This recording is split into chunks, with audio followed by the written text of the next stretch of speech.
తెలంగాణలో విద్యుత్ శాఖలో ఆర్టిజన్ల వివాదం ముదిరింది. తమ సమస్యలు పరిష్కరించాలని ఆర్టిజన్లు సమ్మె చేస్తుండగా డ్యూటీకి రాకపోతే ఉద్యోగాలు ఊడగొడతామంటూ అధికారులు నోటీసులు ఇచ్చారు. భద్రాద్రి, కొత్తగూడెం జిల్లాలో 1600 మంది ఆర్టిజన్లకు టర్మినేషన్ నోటీసులు అందాయి. ఇక పాల్వంచలో పోరాటం ఉద్రిక్తంగా మారింది. కేటీపీఎస్ దగ్గర పోలీసులు భారీగా మోహరించారు. సమ్మె విరమించాకే మీ 6 డిమాండ్లపై ఆలోచన చేస్తామని విద్యుత్ శాఖ అధికారులు చెప్తుండగా తమ సమస్యలు పరిష్కరిస్తేనే సమ్మె విరమిస్తామని ఆర్టిజన్లు అంటున్నారు. హైదరాబాద్ సహా వివిధ ప్రాంతాల నుంచి కేటీపీఎస్ దగ్గర ఆందోళన చేపట్టడానికి వెళ్తున్న ఆర్టిజన్లను పోలీసులు అడ్డుకున్నారు. జూలూరుపాడు దగ్గర 60 మందిని అదుపులోకి తీసుకుని పోలీస్ స్టేషన్ కు తరలించారు.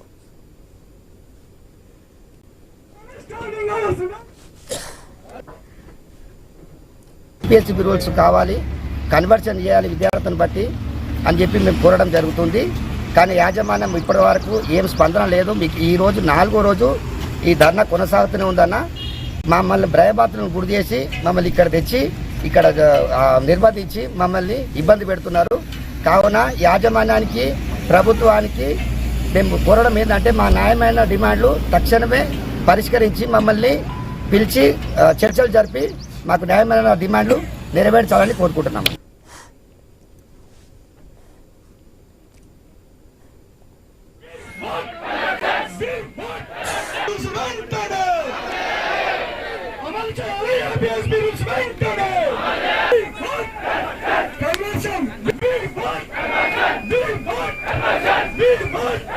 మన అన్నలందరూ మనకు తోడుగా వచ్చారు.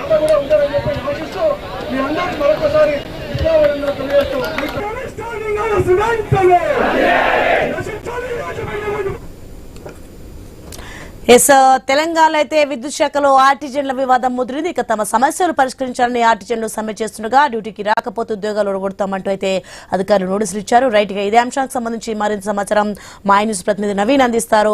నవీన్, మొత్తానికి చూస్తున్నాం విద్యుత్ ఆర్టిజన్ల వివాదం అయితే ముదురుతున్నట్లుగా తెలుస్తుంది. దీనికి సంబంధించిన పూర్తి అప్డేట్స్ ఏంటి? సోని, మనం చూడొచ్చు తెలంగాణ రాష్ట్ర వ్యాప్తంగా జెన్కో అదేవిధంగా ట్రాన్స్కోలో దాదాపుగా 23,000 మంది ఆర్టిజన్లు పనిచేస్తున్నారు. వీళ్ళకి గత ప్రభుత్వం అంటే అప్పుడు టీఆర్ఎస్ ప్రభుత్వం ఉన్నప్పుడు వీళ్ళకి ప్రత్యేకంగా ఆర్టిజన్లను పేరు పెట్టి అక్కడ ఉన్నట్టు వేతనాలు ఏవైతున్నాయో వేతనాలు పెంచి వాళ్ళని అయితే నడిపిస్తున్నారు. ప్రస్తుతానికి ఆర్టిజన్లో సంబంధించిన దాదాపు 23,000 మంది జెన్కో ట్రాన్స్కోలో పనిచేస్తున్నప్పుడు ఖచ్చితంగా వాళ్ళ ఉద్యోగ భద్రత అంటే పర్మనెంట్ చేస్తామని గత ప్రభుత్వాలు చెప్పి ఇప్పటి వరకు కూడా ఏమి చేయకుండా అప్పుడు ఇస్తున్న శాలరీలకు సంబంధించినట్టు అదే ఫిక్స్ చేసి ఇస్తున్నారు. అందరికీ ఏ విధంగా అయితే ట్రాన్స్కో జెన్కోలో పనిచేస్తున్నారో, విద్యుత్ శాఖలో పనిచేస్తున్నారో, ఉద్యోగస్తులకి ఏ విధంగా అయితే అన్ని ఫెసిలిటీస్ కల్పిస్తున్నారో మాకు కూడా అది కల్పించాలి. ఎందుకంటే వాళ్ళకి తగ్గ పని మేము కూడా చేస్తున్నాం కాబట్టి ఖచ్చితంగా మాకు కూడా అన్ని వర్తింప చేయాలని చెప్పేసి కూడా దాదాపుగా రాష్ట్ర వ్యాప్తంగా కూడా ఆందోళన చేపడుతుంది. ఇప్పటికి కూడా 4వ రోజు అని చెప్పుకోవచ్చు. పూర్తి స్థాయి కూడా 4వ రోజు నుంచి కూడా వాళ్ళు సమ్మె చేస్తున్నట్టు పరిస్థితి కనపడుతుంది. ఈ రోజు చెల్లవ్ భద్రాద్రి జిల్లా పెట్టుకున్నారు. ఈ రోజు కేటీపీఎస్ అంటే కొత్తగూడెం థర్మల్ పవర్ స్టేషన్ వద్ద కూడా ఆందోళన మొత్తం కూడా చేస్తున్నట్టు పరిస్థితి కనపడుతుంది. వీళ్ళకి మద్దతుగా వివిధ జిల్లాల నుంచి భారీ ఎత్తున కూడా ఆర్టిజన్లు వస్తున్న నేపథ్యంలో పోలీసులు ఎక్కడికప్పుడు కూడా ఎక్కడికక్కడ నిర్బంధించి వాళ్ళని అరెస్ట్ చేస్తున్నట్టు సిచ్యువేషన్ కనపడుతుంది. ఏకంగా మనం చూడొచ్చు ఆర్టీసీ బస్సులను కూడా నేరుగా సరిహద్దు ప్రాంతాలనే తనిఖీలు చేయడం, అక్కడ కనుక ఎవరైనా మద్దతు తెలపడానికి పోతున్న మాత్రం ఖచ్చితంగా వాళ్ళ టికెట్ ఎక్కడి నుంచి ఎక్కడికి టికెట్ తీసుకున్నారని చూసి ఎమ్మటే వాళ్ళని అదుపులో తీసుకుని పోలీస్ స్టేషన్ కు తరలిస్తున్నట్టు పరిస్థితి కాకపోతే ఉదయం నుంచి కూడా రాష్ట్ర వ్యాప్తంగా వస్తున్నటువంటి ఆర్టిజన్లు వస్తున్నటువంటి నేపథ్యంలో మద్దతు తెలపడానికి వస్తున్న నేపథ్యంలో వాళ్ళందరినీ కూడా అరెస్టులు చేసి అయితే పోలీస్ స్టేషన్ కు తరలించారు. ఇంకా పూర్తి స్థాయి కూడా ప్రభుత్వం ఒక హెచ్చరిక కూడా జారీ చేసింది. యాజమాన్యం కూడా హెచ్చరిక జారీ చేసింది. ఎవరైతే సమ్మె చేస్తున్నటువంటి ఆర్టిజన్లది సమ్మె విరమించుకుని జాబ్ లోకి రాకపోతే ఖచ్చితంగా ఉద్యోగాల నుంచి కూడా తొలగిస్తామని చెప్పేసి కూడా చెప్పడంతో కూడా వాళ్ళు దాన్ని కూడా లెక్క చేయట్లేదు. ఎట్టి పరిస్థితుల్లో కూడా మేము మా ఉద్యోగాలు ఎక్కడికి పోవు, మా ఉద్యోగాలు పీకేస్తారని ఉద్యమాలు చేస్తామని చెప్పేసి కూడా వాళ్ళు ఆందోళన చేపట్టినట్టు సిచ్యువేషన్ మనం చూడవచ్చు. ఇప్పటికే పోలీసులకు సంబంధించి కేటీపీఎస్ వద్ద వాళ్ళు దీక్ష చేస్తున్నారు. దాదాపుగా 1000 సంఖ్యలో కూడా ఇక్కడికి చేరుకున్నారు. పోలీసు నిర్బంధం ఉన్నప్పటికీ కూడా వివిధ మార్గాల మధ్యలో కూడా వాళ్ళు రాష్ట్ర వ్యాప్తంగా ఇక్కడ చేరుకున్నట్టు పరిస్థితి కాబట్టి నేను పూర్తి స్థాయి కూడా మాకు న్యాయం జరిగే వరకు ఈ ఉద్యమం ఆపం, ఎట్టి పరిస్థితుల్లో మా ఉద్యోగాలు తీసేసినా సరే మీ ఉద్యమం ఆపం అని చెప్పేసి కూడా చెప్తున్నారు. ఎందుకంటే గతంలో ప్రభుత్వం ఒక హామీ ఇచ్చింది, ఖచ్చితంగా ఆ హామీ నెరవేర్చాలి. ఇప్పుడు ఖచ్చితంగా మాకు పర్మనెంట్ చేయాలి.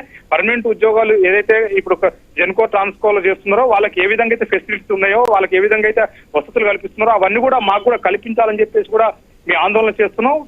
గతంలో ఇచ్చినట్టు హామీ నెరవేర్చలేదు. పూర్తి స్థాయి కూడా మేమేం పని చేయకుండా ఉండట్లేదు, ఏ విధంగా అయితే అందరూ పని చేస్తున్నారు, ఏవైతే పర్మనెంట్ ఎంప్లాయ్ చేస్తున్నాడో అంతకంటే ఎక్కువ మేము పని చేస్తున్నాం కాబట్టి ఖచ్చితంగా మాకు వేతనాలు కూడా పూర్తి స్థాయిలో పెంచాలి, మనం ప్రభుత్వ ఉద్యోగులుగా గుర్తించాలని చెప్పేసి కూడా ఆందోళన చేస్తున్న సిచ్యువేషన్ కాబడుతుంది. పూర్తి స్థాయిలో కూడా ఉద్రిక్తత వాతావరణం అయితే పాలవంతలో చోటు చేసుకుని చెప్పుకోవచ్చు. ఇప్పటికే జిల్లాకు సంబంధించిన పోలీస్ యంత్రాంగం మొత్తం కూడా పాలవంత చేరుకుంది. అంతేకాకుండా పూర్తిగా భద్రాద్రి జిల్లాకు వచ్చే ప్రధాన రహదారులు, ఈ జిల్లా నుంచి వచ్చే ఏదైతే రహదారులు ఉంటాయో అవన్నీ కూడా పోలీసులు నిర్బంధించారు. అక్కడ పూర్తి స్థాయిలో కూడా వచ్చే వాహనాలు కూడా నిలిపివేస్తున్నారు. బస్సులు అలిగిరికి వస్తే వాళ్ళని వెంటనే అదుపులోకి తీసుకుంటున్నారు. వాహనాల్లో వస్తే మాత్రం వాళ్ళు సొంత వెహికల్ వస్తే ఆ వెహికల్ తో పాటు వాళ్ళని వెనకకి పంపించే సిచ్యువేషన్ కాకపోతే ఇదేనా ఉద్రిక్తత వాతావరణం అయితే చోటు చేస్తుందని చెప్పుకోవచ్చు. ఎందుకంటే 4 రోజుల కాంచి చేస్తున్నటువంటి ఆ సమ్మెకి సంబంధించిన పూర్తి స్థాయిలో కూడా వాళ్ళ ఉద్యోగాలు ఈ రోజు తొలగిస్తాం, ఖచ్చితంగా వాళ్ళు వచ్చి విధిలో చేరకపోతే వాళ్ళ ఉద్యోగం నుంచి తొలగిస్తామని చెప్పడంతో కూడా పూర్తి స్థాయిలో ఉద్రిక్తత వాతావరణం అయితే చోటు చేస్తుందని చెప్పుకోవచ్చు. ఇప్పటికే ఆందోళన కూడా విరమించేది లేదని చెప్పేసి కూడా ఆర్టిజన్లు చెప్తున్నారు. పూర్తి స్థాయిలో కూడా వాళ్ళ మద్దతు పెరుగుతున్న సిచ్యువేషన్ చూడొచ్చు. వివిధ పార్టీలకు సంబంధించినటువంటి